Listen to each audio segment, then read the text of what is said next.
for you to receive the image of the beast. That if it had not, you see the suffering, the sacrifice that he made on your behalf, you will realize that there's no sacrifice too much for you to make for Jesus.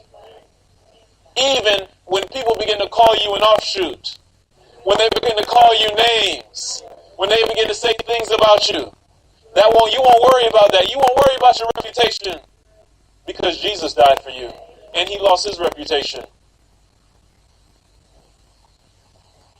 Isaiah 23.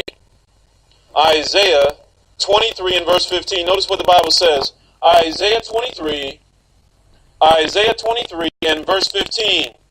Speaking of this music, notice what the Bible says you are acting like when you sing this music. Isaiah 23 and verse 15, the Bible says, and it shall come to pass in that day, the tire shall be forgotten 70 years, according to the days of one king. After the end of 70 years shall Tyre sing as a... Do you see that? Are we singing like harlots?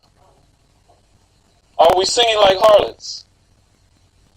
And this is what is going on, where this Babylonian style of worship is been brought into God's church, and now we're just, we sit there, it's okay.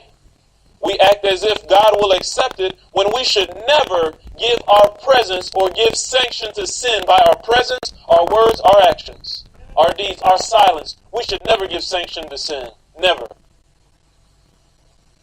But we've been duped to believe that, the ship is going through. Been anybody else on the face of this earth that Jesus would die for you, and that because your name will call.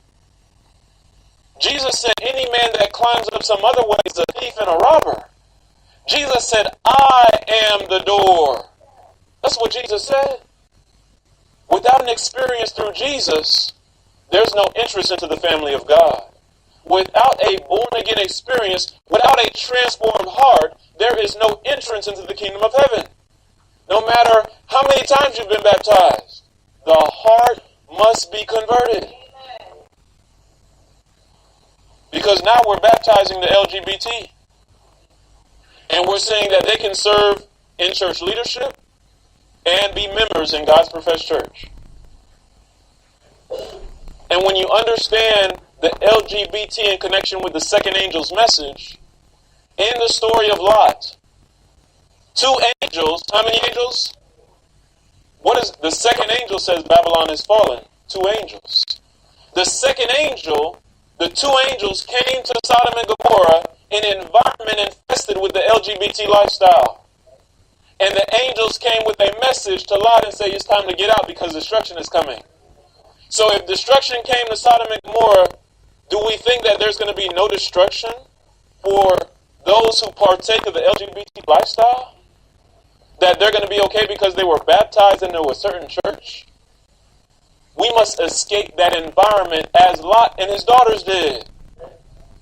And this is a part of the second angel's message.